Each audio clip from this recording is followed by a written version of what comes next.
One of the things that I even hear Mark Cuban talk about is the what-ifs of the Dallas Mavericks team if you had stayed there. Do you ever think, like, if I had stayed in Dallas in terms of championships and things like that, you'd be okay, you'd have had a different outcome? Yeah, I mean, I don't think about it. Like, it feels futile to, like, even, like, try to go back and what would have happened. But I think, yeah, we would have won maybe more than one championship if we had stayed together. You know, Mark's put incredible resources into that team, energy, passion, ideas. You know, I think I played my best basketball from that point on. You know, obviously Dirk was unbelievable and won a championship there. You know, I think it could have been something great, but, you know, I don't spend much time thinking about it. But wow. The arrogant, cocky What's part good, of me YouTube? is like, This is yeah, Sports Guru back with another video, and today I have a very sad video to bring up about the Dallas Mavericks. So, Mavs fans, go ahead and get your tissues out, or, you know, just to shed a tear a little bit, because this is going to make you a little bit sad. So, as you saw, we already know what this video is going to be about. What if Steve Nash would have stayed with the Mavericks? The reporter asked him if they could have won possibly multiple championships, and Steve Nash said, yeah, at least one. And that automatically reminds me of 2006. But let's go ahead and hop it up, start it up from the bottom up. So Steve Nash actually started off with the Suns. A lot of people think he just drafted by the Mavericks, which he wasn't. So he started off with the Suns, did not look like he was going to be a very good basketball player or anywhere close to what he ended up being. So he came to Dallas, him and Dirk and Michael Finley, very good trio to think about. Michael Finley was kind of like the Harrison Barnes now, or Harrison Barnes was kind of like the Michael Finley then. Michael Finley definitely a better well-around player. Michael Finley was a very solid veteran player. I'm sorry, I'm going to stop talking about Michael Finley. But Steve Nash was a very, very, very good young player. He had a few all-star appearances before even leaving Dallas. And he ended up walking due to the fact that Mark Cuban did not think he was worth the money that Phoenix was willing to offer. And that is very sad, you know, because he can't help but think, what if? And Mark Cuban has said it a few years ago, I think it was like 3 or 4 years ago. Mark Cuban said that was absolutely the worst mistake in franchise history. Now that you think about it, you have the whole Giannis situation where Dallas passed up on Giannis due to the fact because they were trying to sign Dwight Howard and they wanted to trade back to get some extra money to sign Dwight Howard, which would have not probably been a good signing anyways. But I don't even care. You're talking about championships at the time. You know, Steve Nash was definitely the worst case because you're letting a guy like that walk who ended up winning, I mean, I guess you could call it a good thing, but 2 MVPs in a row after leaving the Dallas Mavericks. Ended up bumping his assist up by 4 more. He averaged 4 more assists than he did with any career highs with the Dallas Mavericks the next year. So, Steve Nash, one of the greatest passers of all time and one of the greatest scorers of all time, we let walk due to the fact because we did not think he was worth the money that he wanted. And obviously Phoenix did. They swooped him up, won 2 MVPs, not to mention Dirk won the MVP after he won his 2 MVPs. So if he would have been a Dallas Maverick, that would have been 3 years in a row a Dallas Maverick would have won an MVP. You're telling me that would just be awesome to think about. We're not even thinking about Kobe. We're not thinking about LeBron. We're thinking about Steve Nash and Dirk, okay?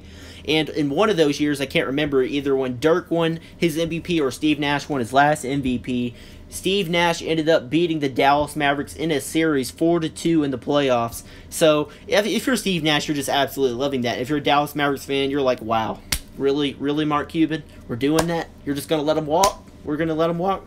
So, you know, I hate to bring this video up, but I think it's just such a good idea. We just got to talk about it because the Mavericks' future is so bright. Luka Doncic reminds me of him so much, you know. But continuing on, I did mention the 2006 championship game against the Miami Heat, and which I do think there was a lot of bull crap in that series, okay? I do think that it's kind of fishy that Dwayne Wade had the same amount of free throws as the whole Dallas Mavericks team did in all the games combined, which that really bothered me. There was a lot of sketchy fouls, a lot of stuff like that, but I can't just go all out and say, oh, they cheated, but it did seem kind of sketchy. So, but what if the Dallas Mavericks would have had Steve Nash in that series?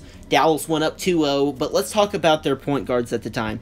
Dallas did not have very many point guards. Yes, they had a young Devin Harris who was averaging around 8 and 3, but that was not Atlanta Hawks All-Star Devin Harris, which we ended up trading for Jason Kidd, which ended up being a championship point guard for us again, which we drafted Jason Kidd back in the 90s, who ended up being one of the best passers of all time too.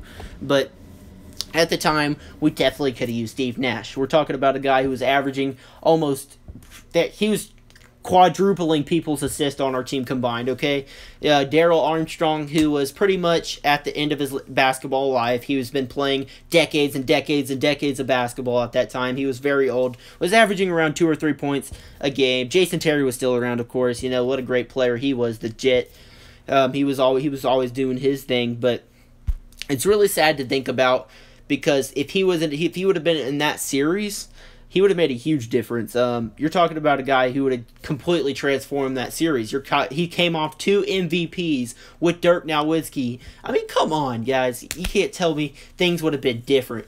It's hard to think about what Dallas could have even done past those years. Dallas ended up having the best record, I believe, the year after in the whole league, almost around Michael Jordan's 96 Bulls area. I think they had 67 or 68 wins, some crazy amount of wins, which was incredible, just to get first rounded by the Golden State Warriors. And that was, one of the biggest upsets of all time. The 8th seed Golden State Warriors ended up upsetting the Dallas Mavericks, and we kept going on through a few years of just getting either first rounded or second rounded, because the Spurs were also there, just a tough team to get past. Timmy D, Tony Parker, Manu, and a bunch of little outcast players who just helped the team keep beating the Dallas Mavericks. And finally, Dallas got to touch the gold back in 2011 with Jason Kidd and a bunch of sidekicks to Dirk Nowitzki. But I think in all those years, having Steve Nash, he could have really helped push the Dallas Mavericks past a lot of teams, like especially the Spurs, who absolutely haunted Dallas, who one of the biggest rivals, and I have all the respect for the Spurs. If Dallas isn't in it, I'm going for the Spurs, because they're just such a great ran organization. And their fans are pretty cool too in San Antonio and all that. But Steve Nash would have definitely made a big difference in those series. I mean, you're talking about one of the greatest players of all time who will be going into the Hall of Fame very, very, very, very soon. So, Steve Nash, yes, I wish we would have had him. It didn't happen. I'm very, very sad to talk about this in our video today. But Steve Nash would have been a freak with Dallas. We're talking about, Karl Malone and John Stockton. We're talking about Dirk Nowitzki. I know Dirk is kind of similar to Karl Malone, but he's not as much of a, beefy guy who would just monster you down inside like that. But you're talking about a great point guard, a great post player, and what could have been. Those two guys would have been talked about as like a top 5 duo of all time, because that would have I say Dallas could have won 2 championships as a low, 3 championships as a ceiling. I just think Dallas would have been just that much better, because Dirk never really had all-stars around him. If you look at a chart, Dirk had very, very little all-stars. Shoot, when was the last all-star that Dirk had? I can't even think of him, to be honest. So, when you think about that, Dirk didn't have many sidekicks that could really take over the game like that. But it's just a what if, what could have happened. I know it's really sad. I would like to thank you guys before I end this video. We hit 500 subs, and I think that's amazing. I started off this thing talking about the Mavericks around draft time, started making videos about all the prospects, and I just think it's been awesome. I'm so glad to be over 500 subscribers, and I think y'all are really cool. I like the comments y'all leave to help me out, constructive criticism, and to say you love my videos, and that gives me motivation. But yeah, guys, leave a like and subscribe. I am out.